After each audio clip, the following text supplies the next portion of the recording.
Okay, so we're going to discuss a topic that we've kind of discussed a little bit here and there, but this video is going to be solely devoted to the topic of a Rolex, a gold Rolex, 18 karat yellow gold is my preference, a gold Rolex versus stainless steel.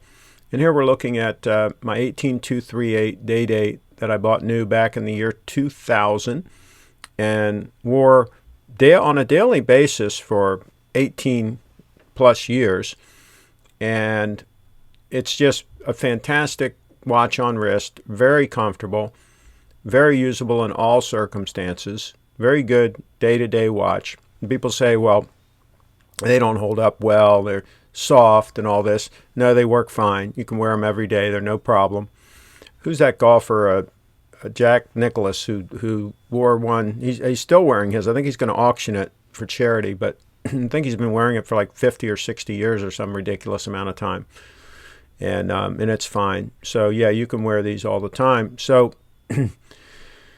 so the question is, now that the market is so hot on steel sport Rolexes, especially some particular models like a Daytona, I heard tell that some people have paid $15,000, $20,000 for a steel Daytona.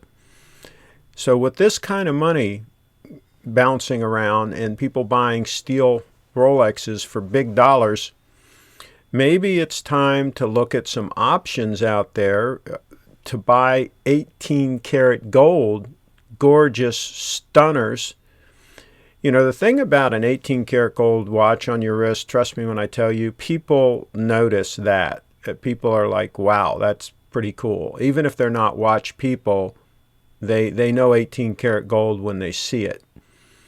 And people out there are going to say, well, you know, I don't buy watches to get noticed. Well, why the hell would you buy a Rolex?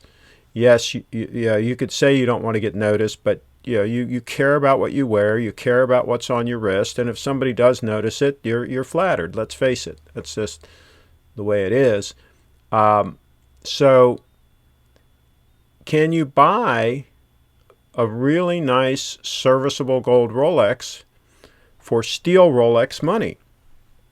And I think the answer is yes. I think, for example, in around the $10,000 price range, I think you can buy a lot of day dates, some in pretty good condition if you're shopping with cash.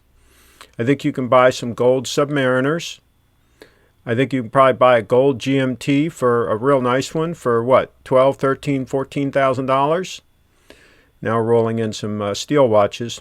That Air-King and the Milgauss, those were at the local AD in stock, so you could walk right in and buy those. And of course, DATEJUST, you can walk right in and buy those. Here's a Deep Sea that was at the little treasury event. That thing looks massive. That thing's a little bit big on the wrist if you ask me. But people are paying a premium for things like that. So I think you'll get a watch. If you buy an older gold Rolex in really good shape, you can buy like some 36 mil DATEJUSTs in gold. Some of them are around, older ones. You can buy some, I saw some Oyster Dates, not Oyster Dates, I think I saw just an Oyster Perpetual in 18 karat gold on Chrono 24 for like 6,000 or something. I mean, some of them are pretty reasonable. Now, some of those, the older bracelets might have some issues. You might have to put it on a leather strap, but some of those watches look great on a leather strap also, some of those 18 karat gold watches.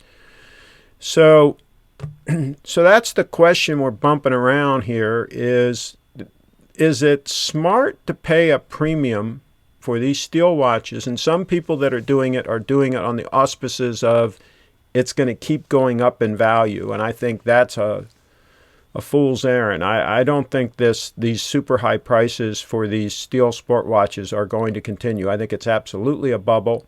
And I think especially people that are buying them for thousands of dollars over AD price are going to get stuck with some of these watches.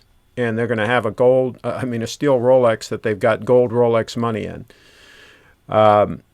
And I just don't get it. I don't get the whole concept of, well, I don't want a gold watch, I want a steel watch. Everybody wants a steel watch. Steel is a material that's used for affordable watches. Now we're looking at a titanium watch here that's more expensive and harder to work with, right? So that's more premium.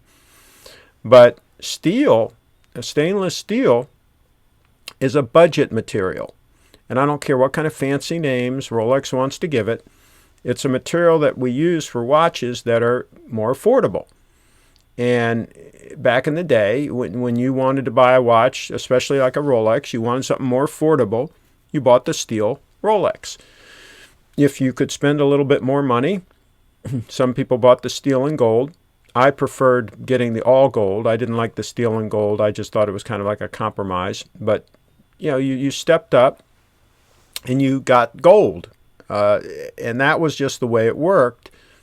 And now things are kind of like flipped upside down, where people, in some cases, I'm not saying everybody, but in some cases, people are paying gold Rolex money for a steel Rolex sport watch. So the question is, what do you think? Is that a good move?